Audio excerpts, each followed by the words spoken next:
West Virginia. She graduated from... I hate these things. Okay. Kelli was born in Fairmont, West Virginia. She graduated from Bridgeport High School in 1987. I probably shouldn't have said that. And she was the class valedictorian.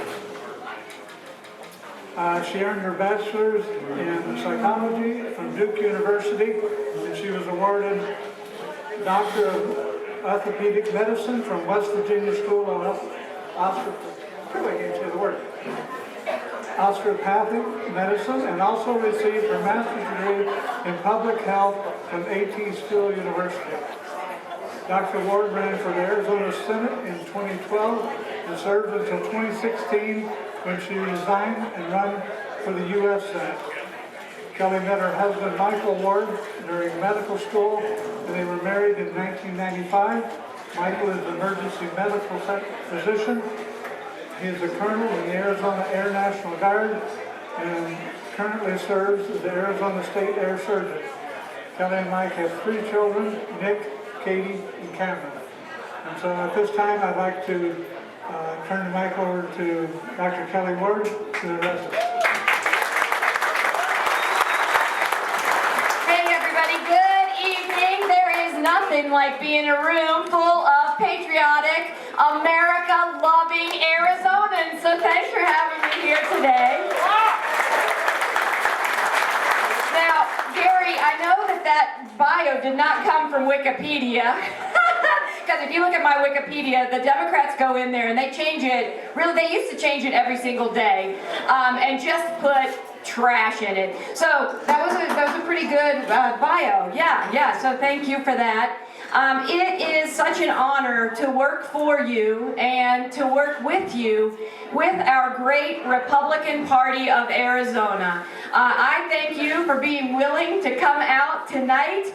Put your money where your mouth is, for one thing, because we do need funds to be able to run this party, run it effectively, and compete against these radical leftist Democrats who really are destroying the country in basically 2 months. Watching this Biden administration, because I don't want to say Biden, because you know it's not Biden. I'm being really careful on these steps too, because you know, if I fell down these steps, it would be viral on the internet. So we know it's not Biden. Biden's handlers, they are systematically destroying our nation, in my opinion, and probably in your opinion as well. Whether it's opening our borders, spending $86 million to house illegal aliens at the border when we have veterans and we have homeless Americans who are not taken care of right in front of our eyes.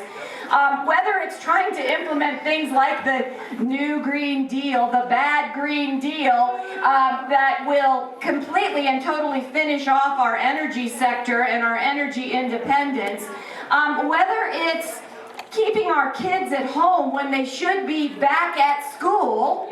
Every single thing that this administration is doing has been devastating to the American people.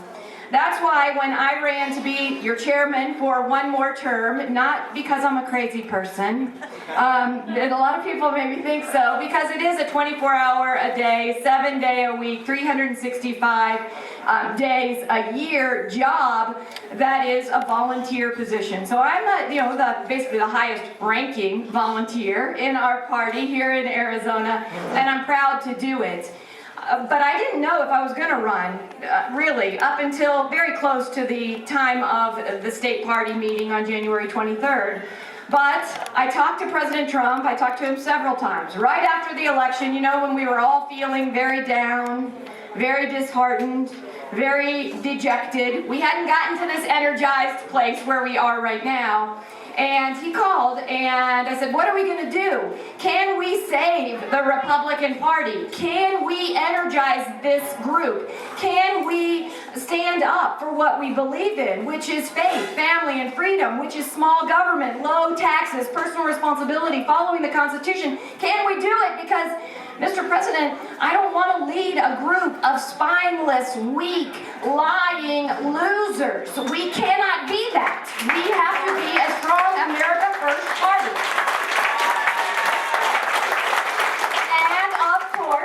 President Trump, which my president still actually is in Florida in Mar-a-Lago, just so you guys know, my president's in Mar-a-Lago right now, but he assured me that yes, he was going to help us to lead this party, to be a party that stops snatching defeat from the jaws of victory, that truly can unite around the policies and the principles that we all hold dear. And I think that's why he endorsed me in my race for chairman, is as the first person he endorsed after he left the White House, which I didn't really realize, but wow, what an honor and what pressure, because the Never Trump bunch, man, they do not want anybody who still supports President Trump, who stood with him through the entire time he was president and is working with him and his team to recruit more America First candidates to serve at every level of government. They don't like that. But I will never give up. I will never give in, just like I know no one here will ever give up or ever give in. So we are in the process of really growing this party, looking across the entire state. This is our growing time, folks, between now and through the summer. It's our time to grow our Republican Party through the precinct committeeman process. We've had hundreds, really close to 1,000 across the state, and maybe a little bit more, if you look all across the state, have already come on in the last 6 weeks. It's also our time to register voters, and so thank you, Ken, thank you, Diane, for being a part of the Arizona 51, AZ 51 project. It is robust. I talked to Jim Langman just yesterday, and we have over 300 volunteers that have already been recruited in basically about 3 weeks. So 3 weeks, and then 3 weeks they've already been working. And so they're registering voters, they're energizing people, and they're bringing people back to this party. Because after the election, I was really nervous that the Republican Party, that we were going to have an extremely difficult time because of how President Trump was treated by the left and also by some people in our party. But lucky for us, the Democrats are so crazy and their ideas are so bad that people are flocking to the Republican Party to get involved and to save our republic.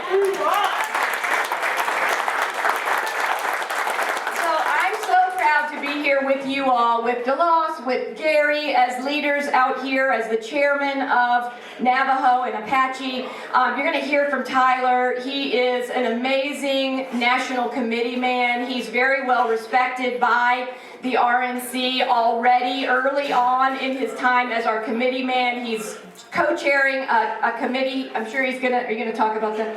Okay, he'll talk about that. I'm not going to steal his thunder, but he is such an asset to help us to bring young, energetic, vibrant people into the party. We all see each other. I see myself in the mirror all the time, and I'm like, where are the young people? We got to get the young people. Well, Tyler is going to be instrumental in that, as well as activating the grassroots, no matter what your age, no matter what your background, no matter what your skin color, no matter what your gender, which they're two. So we're going to be working on that. And you all are so blessed to have such great representation in Phoenix. Being a rural Arizonan myself, I've lived in Lake Havasu since 1999. Now I know some of you guys have been here like 99 generations. So 1999 is not that far, but for Lake Havasu, that's a long time to live in Lake Havasu, really, because it's a relatively new town. But when I was in the legislature with Sylvia, we knew that the rural legislators had to band together to fight the great state of Maricopa sometimes, but because what works in the great state of Maricopa doesn't always work for us in rural Arizona.